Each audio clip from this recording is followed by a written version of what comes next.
Ce mercredi 7 juin, Anne Sinclair a accepté de participer à l'émission Le Buzz Télévision, diffusée sur le site du Figaro Télévision Magazine.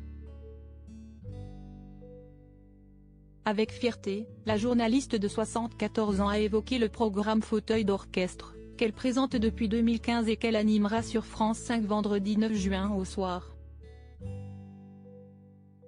L'ex-femme de Dominique Strauss-Kahn s'est également livrée sur ce qu'elle répondrait si on lui offrait l'opportunité d'être à la tête d'une interview politique matinale à la radio, sans passer par 4 chemins.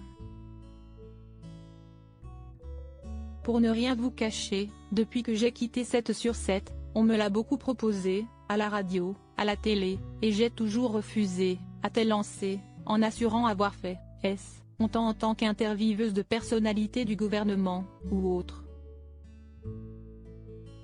J'estime qu'il faut savoir laisser la place aux autres. En plus, la politique, j'en ai jusque-là, j'en ai soupé longtemps, a affirmé Anne Sinclair, en toute honnêteté, avant de préciser qu'à ses yeux le climat social actuel n'est pas forcément le meilleur pour choisir ce milieu journalistique. Franchement, mener une interview politique en ce moment, ce n'est pas rigolo. L'interview politique ne m'a jamais fait rêver d'ailleurs, a-t-elle lâché.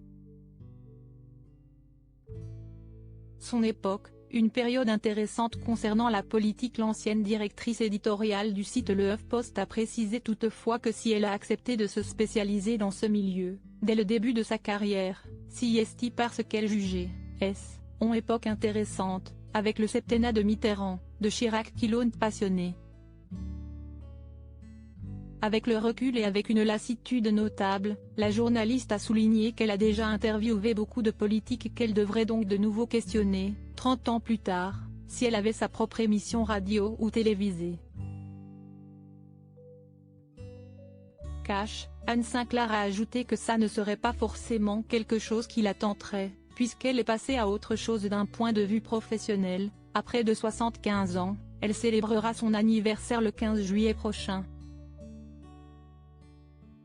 Je préfère interviewer des chanteurs d'opéra, des gens qui écrivent des bouquins, des créateurs plutôt que la classe politique d'aujourd'hui que je trouve un peu pauvre, a-t-elle conclu fermement.